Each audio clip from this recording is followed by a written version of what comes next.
Perkenalkan, nama saya Nabila Tiara Putri, mahasiswa Akademi Kebidanan Borneo Meditra Balikpapan. Hari ini saya akan membuat video tentang pemeriksaan fisik Ibu Nifas. Selamat menyaksikan.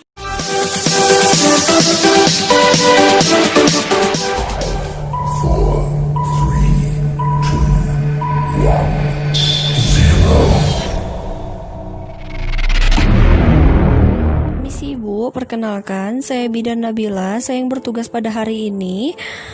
Hari ini saya akan melakukan pemeriksaan Mas Nifas yang tujuannya untuk menilai kesehatan ibu dan bayi dan mencegah terhadapnya kemungkinan adanya gangguan kesehatan ibu dan bayinya. Apakah ibu bersedia? Bersedia. Baik ibu. Persiapkan peralatan. Pantom vagina, kasa, bak instrumen, spekulum, handscoon, termometer, hammer, spatel, penlight, kasa DTT, NaCl bengkok.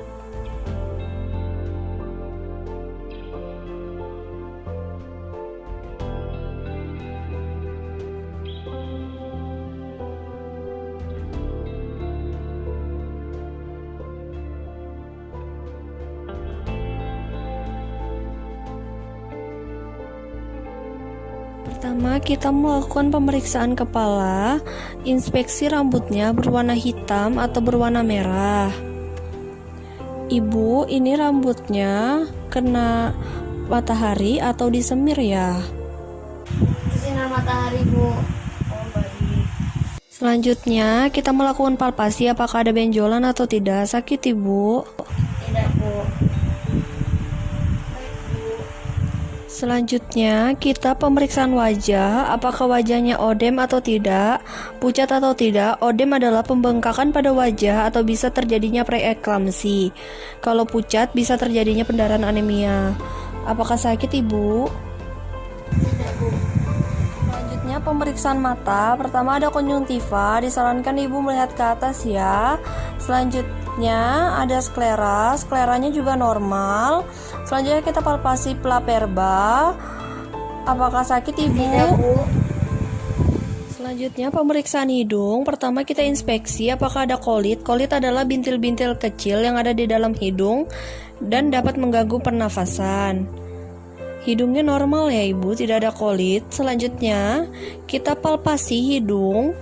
Apakah nyeri, Bu? Bu.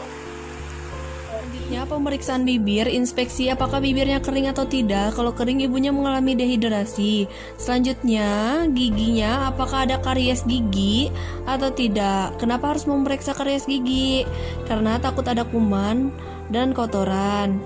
Jangan lupa periksa juga lidahnya, kotor atau putih. Selanjutnya pemeriksaan telinga, inspeksi daun telinga, apakah daun telinga ada luka atau tidak. Selanjutnya periksa telinga dalam, apakah di dalam telinga ada kotoran, darah yang keluar. Kenapa kita harus periksa telinga? Karena telinga terhubung dengan mulut dan tenggorokan yang dapat mempengaruhi imunitas tubuh ibu. Pemeriksaan leher, di leher ada kelenjar tiroid, vena jugularis, dan kelenjar limfe. Kelenjar tiroid ada di bagian leher depan, kita perhatikan, lalu ditekan dengan telunjuk sambil ikuti ibu menelan ya. Bila ada benjolan, itu ada pembesaran kelenjar tiroid. Silakan menelan Ibu. Selanjutnya vena jugularis, apakah ada benjolan atau tidak? Sakit Ibu? Tidak, Bu. Sakit Ibu? Tidak. Pemeriksaan payudara. Pertama kita inspeksi payudaranya simetris atau tidak. Kedua, apakah putingnya timbul atau tenggelam. Lalu kita lihat juga payudara ada benjolan abnormal atau tidak. Selanjutnya kita palpasi, kita pencet putingnya apakah keluar kolostrum atau tidak. Selanjutnya kita palpasi payudara dengan cara memutar. Apakah nyeri atau tidak? Nyeri ibu. Tidak ibu. Makasih ya ibu ya. Ya. Udah ada nyeri ya bu ya. Selanjutnya pemeriksaan ketiak, kita palpasi apakah ada benjolan. Nyeri ibu. Tidak bu. Apakah ini juga nyeri ibu? Tidak bu. Berarti kondisi ketiaknya baik ya? Perut bagi pasien ASC. Selanjutnya kita inspeksi apakah ada luka, nanah yang keluar, darah yang merembes, dan jahitan yang terbuka. Lalu kita palpasi bagian perut, tidak di jahitannya. Apakah nyeri ibu? Tidak ibu.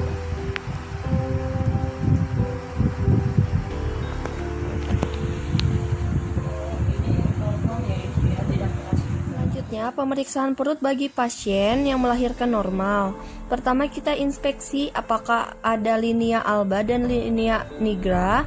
Linea alba yaitu garis putih, sedangkan linea nigra garis hitam. Selanjutnya, bila ada stretch mark, kulit yang pecah-pecah, apakah itu mengganggu ibu atau tidak? Apakah sampai lukanya mengelupas atau sampai berkoreng? Kalau iya, bisa dilanjutkan ke dokter kulit. Selanjutnya, kita menghitung tinggi fundus uteri. Selanjutnya, pemeriksaan genitalia, dan kita harus menjaga privasi pasien, lalu atur posisi pasien, litotomi.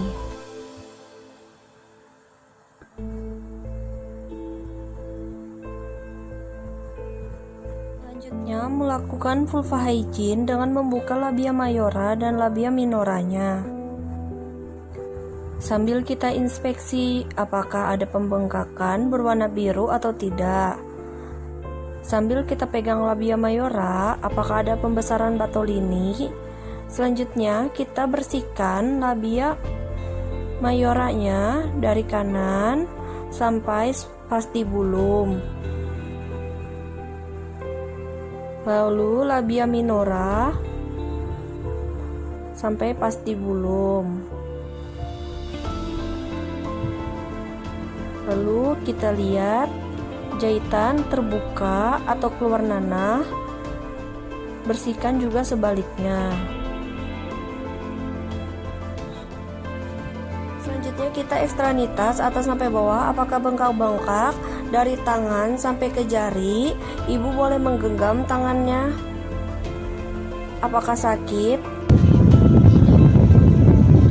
Ibu, ini jarinya normal. Kalau lebih dari 10 itu namanya polidaktil. Jarinya bisa sampai 11 sampai 12. Kalau kurang dari 10 itu sindaktil. Selanjutnya perhatikan kukunya ya ibu. Kalau putih pucat berarti ibu mengalami anemia.